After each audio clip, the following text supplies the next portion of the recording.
The launching of the Snoot boat. Okay, you're floating. Okay.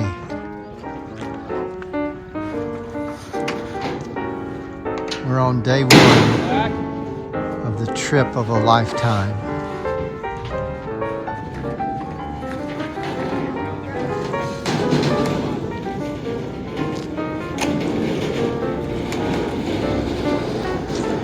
There's Wild Bill Webster.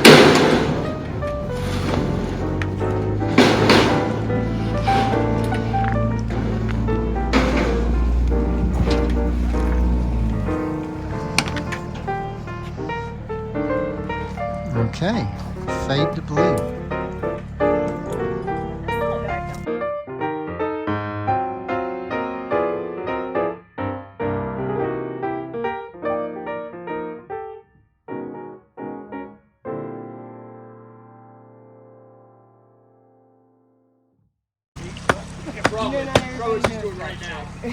A continuation after the launch of the Snoot boat. Snoot. It's loaded up. And then we got another Snoot boat being loaded. Yeah, I'm not sure where the passengers go, but that's okay. We'll figure it out. I mean, this is better than being here. All right. More to come on River TV. Fade to blue. Oh, so did I backwards? Yeah, I was like, am I? All right. All right. Are you? What's your name? My name's Drew. Hi, Drew. Bill. Bill. Mike. Mike. I'm Larry. Larry. Jim. Jim. Larry. Drew, Mike. Mike. Bill. Bill. Okay. Drew. Peter Man in the back. Peter Man. All right. Good deal. GP. Okay. Look at him. He's so nimble. It's just, we got 5 more days for me to fall off the boat. Don't you worry. We'll be ready with the video cameras. Seems like we're going backwards. That's okay. Enough of this. Fade to blue. Hi, Larry. It's a video.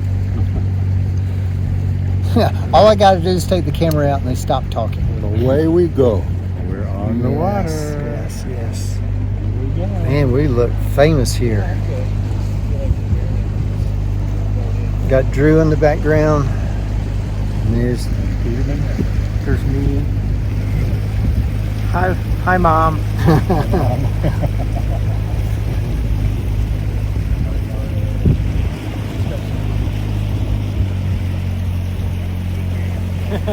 There you go. Yeah, we got personality.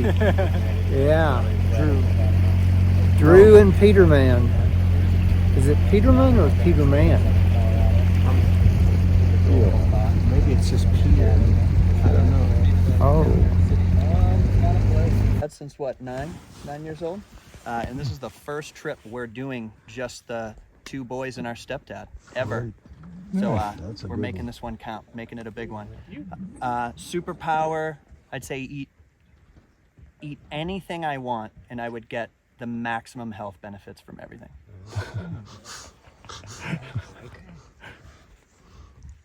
All right, Chris. Want me to go? Yeah. All right, yeah, my name's Chris.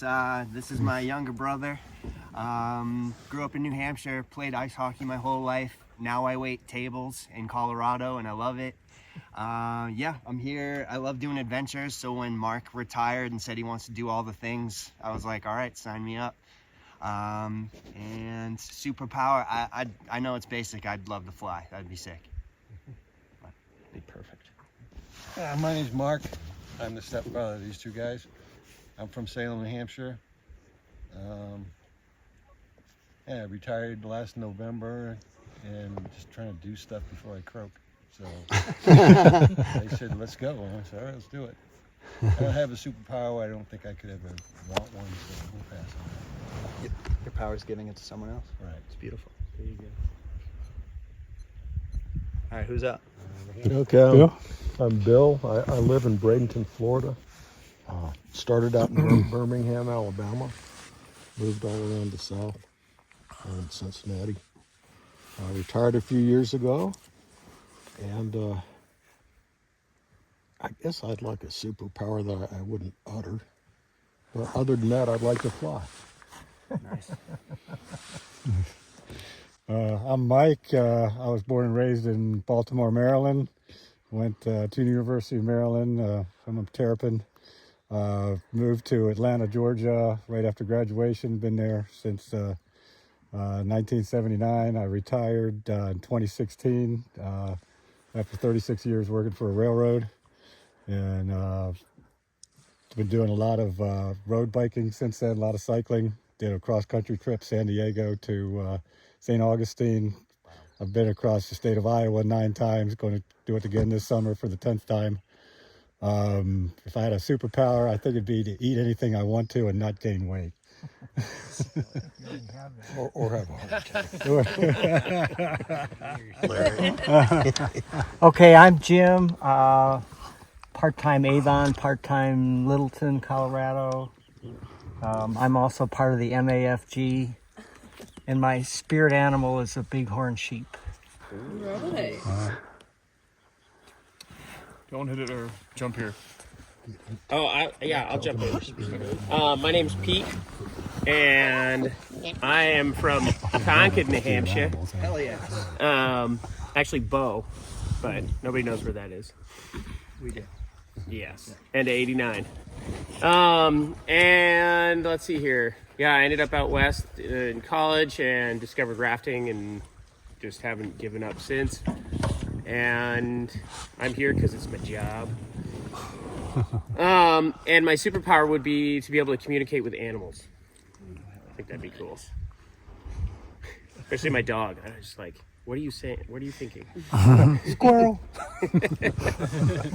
Yeah. He's a little deeper than that. I'm Drew. I grew up in Arizona. Was out in Colorado the last 12 years. Fished and fly fished most of my life, and ended up splitting a boat with a buddy and fell in love with river rafting. And this year came out here to just dive a little bit deeper into the world. So really excited to be here. I'm gonna have to take breathing underwater as my superpower because no one said it so far. It's pretty useful for what we're getting into. I want that one too. I'll go. I'm Philip. I'm from Georgia. Was born a little bit south of Atlanta. Live in Atlanta now after college. Out here with my dad and brother. You know, we haven't really done a trip like this together, I guess, in a while. I wanted to all kind of get together now that work and school for everyone have kind of, you know, we were able to make it work. And I guess my superpower have to be flight too. I mean, going through the Atlanta traffic one day will make you wish that. So, Amen. you know, What was your name? Philip. Philip. Mm-hmm. The third. Yes. I'm Big Philip. Phil. Big joke right there, yeah. Columbus, Georgia. I'm their father. We ended up out here because he called me one day and said, let's go do a through hike to the Grand Canyon. And I was like, done. And then my wife looked it up and said, you're not in any shape. And you can't do it in one day. I was like, yeah, I can. I can handle it. So we looked around and discovered this because we do travel together a lot, backpacked separately through Alaska, just do a lot of national park trips. So we're here to enjoy it. And my superpower would be to know the future. Yeah. Big responsibility. It probably wouldn't put it to good use either. I'd like for various purposes, I'm sure. Yeah. But anyway. My name is Locke. I just finished my junior year at Georgia Tech, so I guess this is a little celebratory trip, making it through finals. Yeah. And my superpower would be to read people's minds. I feel like that would be pretty useful. You don't want to know. You sure you can already? I thought about that, and I thought, keep people talking trash about me. Never. Matt. Never, not me. River name is Sarge. Steve is my name. Born and raised in Iowa. Been doing quite a few trips over the years. a state trooper for 32 years. Oh. I had a superpower. I would like to be fluent in all the languages of the world. My name is Frank. I'm called First Light on the River from Durango area, Colorado. I've been doing river trips since '83. The high water, Colorado, in Grand Canyon. Yeah. I got hooked and been doing trips every year since. And a superpower, talk to my cat. Right? My name's Greg. I'm from Teton Valley in Idaho. Spend most of my time up there. I'm on this trip because of this upper section. There's no real whitewater up here, but this is one section I've never done. So it's like, well, let's pay attention today, because Cataract Canyon speaks for itself. You're in the moment, you're right there. But there's a little bit more. Take it in for today and half of tomorrow until we hit the green. So this is the part of the trip that I'm really looking forward to. Superpower would be able to just look at anything and intellectually understand what it is that I'm looking at without having to go to the library or Google it.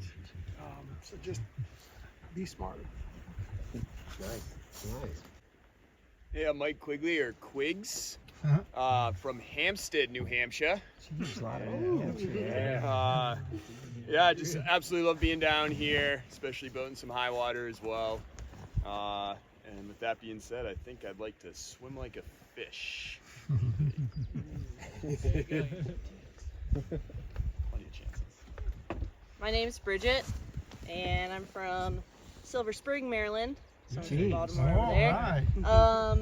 And I'm here because you guys were crazy enough to sign up for a high water cat trip. If I had a superpower, it'd probably be to know where every single bighorn sheep was in the canyon. Wonder how many we passed already. Exactly. Like 10. Yep, probably. My name's Megan. I'm from Seattle, Washington. I'm here because, I'm here to learn how to be a river guide. Woo! And a superpower, I'll probably jinx it by telling you, but I think I already have, is like 99% of the time, I can catch anything that falls out of the medicine cabinet or off the counter. Nice. Got it. Wow. Yeah. Oh, yeah. I think I know all the names. Nice. Should I go through them? Yeah. Please. Okay. Help me out. Great. First Light, Sarge, Locke, Phil, Big Phil, Phil the Third, Jim, Larry, Bill and Mike, Matt, Chris, and Mark. Nice. Yeah. Wow. Yeah.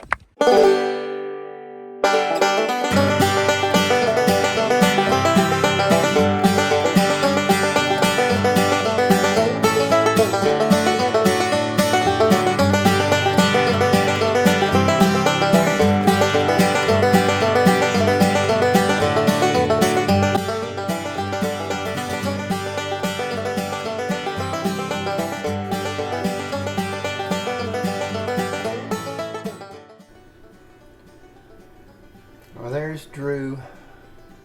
We're getting ready to maneuver to the shore and take a brief walk around and find some fun fossils.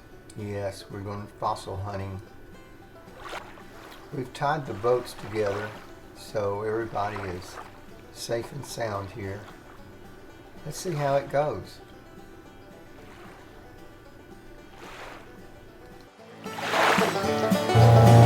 Okay, audience, you get the idea. I think it's time. Look at that!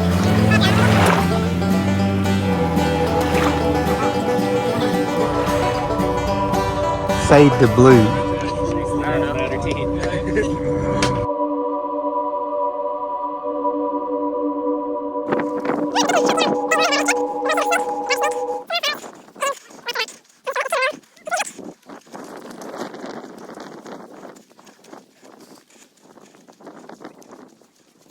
Geology and some of what we see right here, but you guys feel free to, like, obviously don't take anything. That's kind of a rule throughout the trip. leave it where you found it. But you're welcome to like pick up some of these. There's some cool fossils, some petrified wood. Feel free to pick it up, check it out.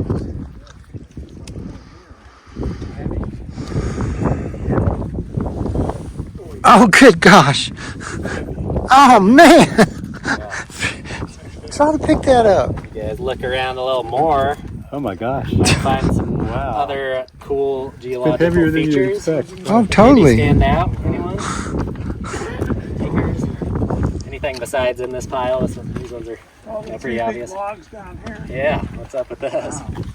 This one right here. Yeah. It's not gonna do much for a cooking fire. Yeah, that's the only one you're allowed to take home. So if you can fit that in your backpack, it's yours.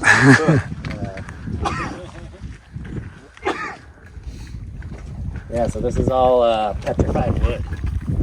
Those big logs. Where'd they come from? Yeah, there's a bit of a story behind it. Right now, this kind of geologic layer we're in is known as the Cutler Undivided. And so, you know, as we're cruising downstream, we can talk a little bit more about some of the other layers we'll get into. But just kind of to give a quick geology rundown of what we're seeing now. This layer is called the Cutler Undivided because in some places it's the Cutler Divided, and the different layers within this, you know, larger layer, the different members are a lot more obvious. Here they kind of all mesh and interfinger together, and so you get these. It's just known as the Cutler, which is like around 240 million years old. To put a little time stamp on it, if you're into that kind of thing. Super old, I'd say, as far as I'm concerned. But yeah, so as we're cruising downstream, we'll get into, you know, another layer, a couple layers down below. We'll see, and a lot of that is due to we're in this big anticline right now. So it's kind of this big bulge in the Earth's crust. As we get down lower, the river cuts into that bulge, and we start seeing deeper lying layers that get exposed by the river cutting down through it. So I forgot, how does wood change to rock? How does wood change to rock? Great question. So yeah, this layer we're in right now, if you look at this stone, you'll see that it almost in some places, if you look over here, you can picture it flowing at some point. Yeah. It's got these kind of cool curves to it. So this is like a lot of mudstone and silt and sandstone all through here. And at the time when this was formed, it was this environment was totally different. 240 million years ago, you know, tectonic shifting, things like that at that time. This area of the Earth was pretty close to the equator. And so very different environment, obviously, than we see today. And so that was a little more kind of like swampy, rivers and things. And so at that time, you know, to form petrified wood, it takes this kind of perfect environment of, you know, a tree grows, and a lot of times it has to have an anoxic environment. And so a lot of times what would happen is a tree would fall down in a river, kind of get covered up in mud and kind of preserved there where it can't have any oxygen. And rather than just decaying like your normal log is going to do out in the open, eventually over time, that organic matter gets replaced by various minerals. And not being a professional geologist by myself, I can't tell you exactly what those minerals are, but eventually that's what petrification is minerals replacing organic matter and basically creating this rock replica of, you know, what used to be a living tree. Okay, let's eat. So we get these, it's really cool to see too, because you think 240 million years ago, at some point, there was thousands and thousands of feet of sandstone, mudstone, limestone up on top of us. It has since been eroded down over millions of years. This river's cut this cross-section through it, and we just happen to be in the perfect spot where it's cut down to where these logs are these petrified logs are sticking out. And they're harder than the surrounding rocks, so that's why they've been preserved. And these ones look like someone just came and dropped them here, because that's what will eventually happen as the rock and soil erodes around it. The harder rock, the petrified wood, kind of stays in place, and eventually it'll crack off into these nice chunks like that. Yeah, that's kind of pretty cool little geological piece here.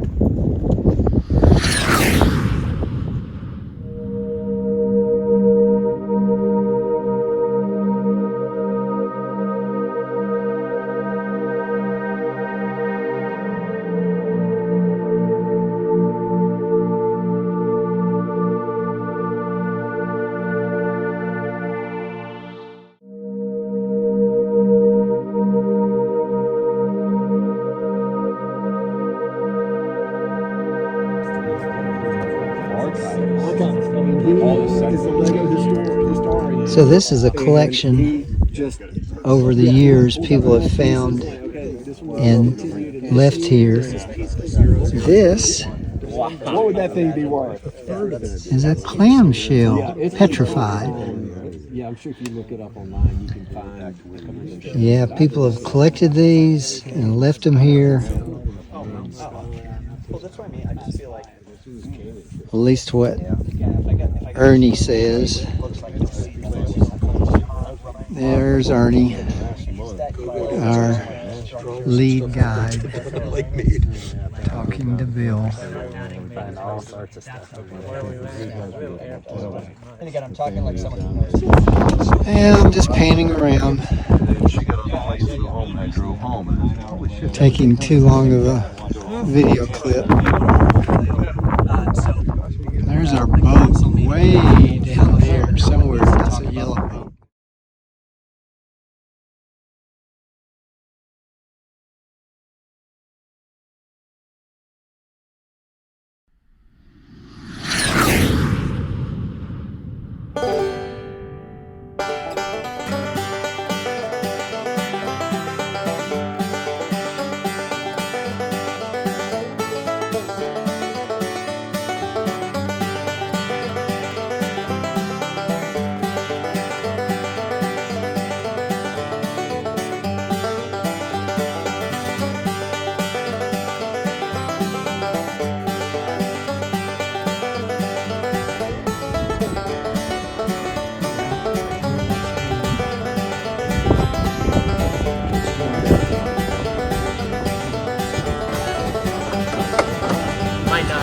All right, our lunch stop is over, and we're about to push off.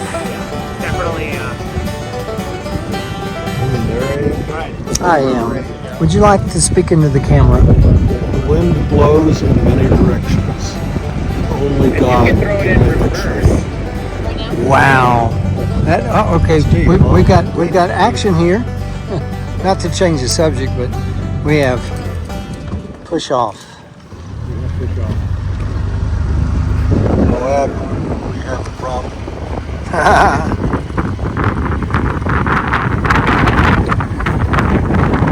Okay, we're back on the river. Apollo 13, back out again.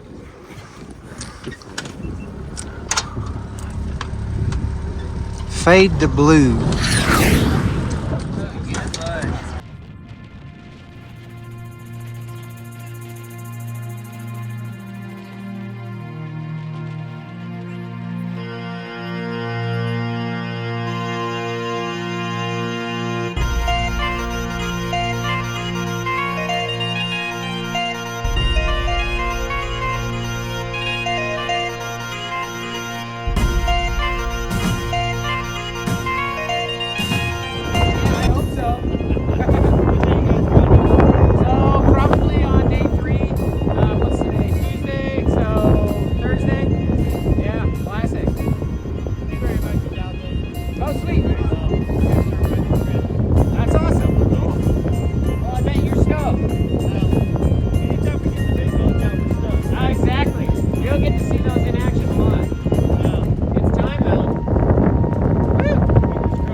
Here we are landing, squishing, squishing. So short's smarter than the long pants because of the mud. How deep does it go? Or you're going to be eaten out alive by. You know, very muddy's kind of a, you know, it's a vague term. Okay, I'm just going to roll up. Got a foot rinse coming up. We do? Foot rinse. Thank you. Squish, Chris. squish, Matt. Oh wait, no. squish, Chris is up north. squish, squish. Okay. Like I said, don't change your clothes. Don't change your clothes or change positions. I'll forget you. Just call me Larry. How could I forget I Larry? know, Larry. My granddaughter's going to love this clip. What's up? You guys shorter. So our tour guides thought it was good to go through the mud, and we have to practice. Did you get a swag bag? We have to practice cleaning our feet. Yep. Okay. We've got to make it Now we've done that. Just a question about the wood that's out on top of that rock out in the river. So the wood that's on the downstream side of that rock that's out there. Crosstalk. That was put out there when the river was even higher than it is now. Yeah, I bet a lot of that came from even like very recently in the last week. Oh, really? Yeah, we'll be able to go float right by and take a look, and I bet you can see what's like very recent deposit within the last week versus some of the stuff that was probably deposited in like 2019. Okay, that was the last big river.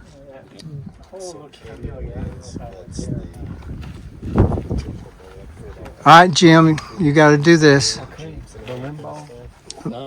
Middle-aged fat guys can do this.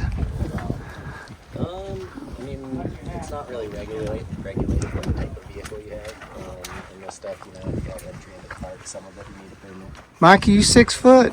I am. Can oh, you're going through it easily. Yeah. And no one was hurt. We got to jam up. Bill was taking pictures. Oh.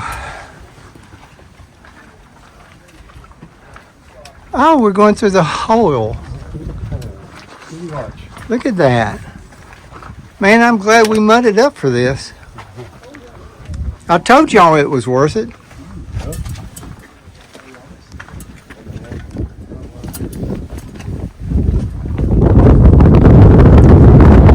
Golly. It's a wind tunnel.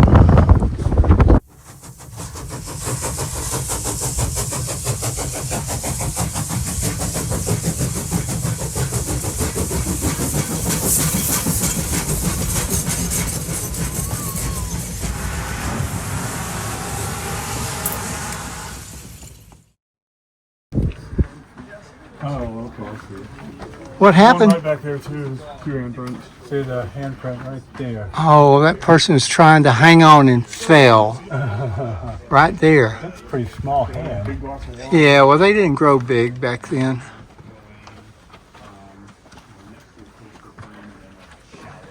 Oh, there's the thing right there. How about that?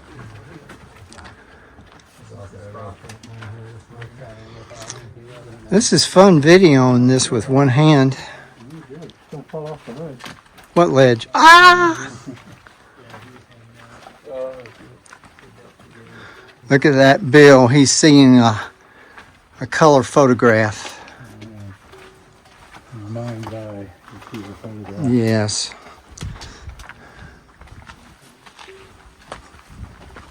This is getting boring for the viewers. Fade to blue. 1,000 years ago, so who knows what has been lost over the years. Sarge asked, was there stuff in here when people first found them? And yeah, there certainly was. There's a whole bunch of these that have like little pieces of maize or corn in them. But yeah, primarily these were used as like food storage bins. They've also found evidence of like primitive tools or even like primitive little sandals, shoes in here as well. But yeah, this culture, fairly nomadic, but started to become a bit more permanent later in life. And they would use areas like this big beautiful floodplain just behind us to farm their crops. Primarily corn, so maize, beans, and squash. They found that all over the world. I believe it's like the Three Sisters, and they kind of grow in unison together. And yeah, very similar.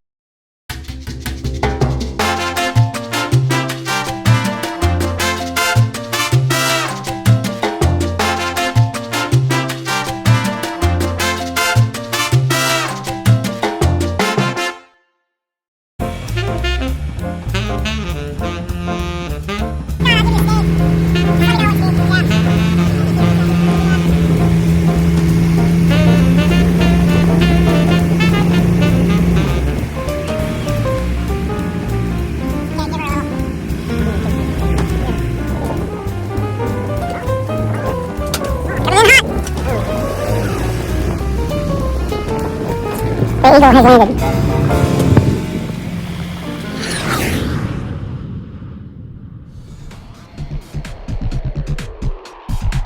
Hey, what's with these bugs? What's with all the bugs? Go away. Well, that doesn't count.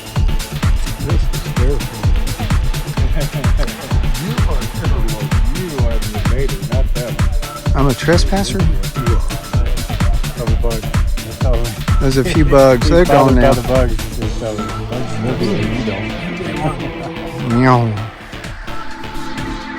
Okay.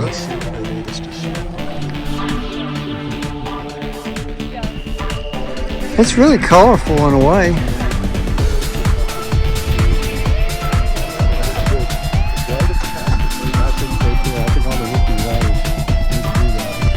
Yeah, hide and watch.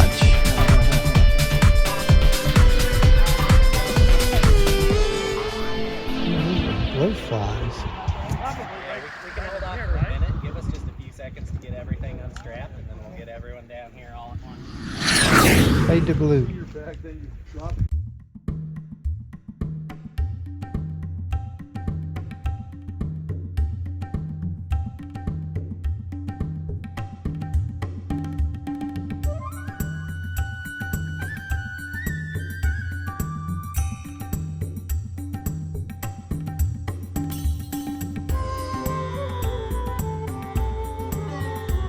And one of the things that's really interesting is called the groover. Yeah. Yep, the groover is here. Actually, this is the key to the groover. Right here, this yellow bucket. Our wash station. And these buckets are used for nighttime activities when you just have to get up in the night and tinkle tinkle. Yep. So we're walking over here so the people that have never done this, because this is on YouTube, the world's going to see it. I want to cover the subject totally. I don't want to leave any stone unturned. Get it? Yeah. Okay. So we've got these little red things, and we're following them like grains of rice. And we keep on walking and walking and walking until we come to the famous groover. And there it is. Yes. Okay, now you know where the private toilet is. No one can see you. Very private. Okay.